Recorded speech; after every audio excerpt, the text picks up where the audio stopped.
Masanto si Ago, mga suki. Yan, busy yung asawa ko naglalagay ng mga basyo ng bote sa aming tricycle dahil mananakad ko ng soft drinks dun sa highway. Doon na kami namimili guys kasi hindi na rin umaabot kasi yung delivery truck dito sa amin gawa ng nasa looban din kasi kami.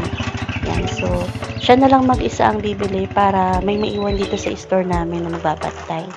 And hopefully merong stock or may available na soft drinks kasi minsan na out of stock din sila or may times naman na may mga soft drinks naman kaya lang yung available na soft drinks nila is wala yung basyo na galing sa amin. Ayan, nandito na yung asawa ko. So, tingnan natin. Sad to say guys, yun nga, na out of stock yung isa namin pinagkukunan at yung isa naman daw naka-reserve na yung mga soft drinks na nandoon. So, yun, ang ginawa na lang daw niya ay Anong ginawa mo? Nagpagupit ka yun, na? at namili rin siya ng merienda namin. So, yun lang guys, ingat kayo palagi. God bless. Bye!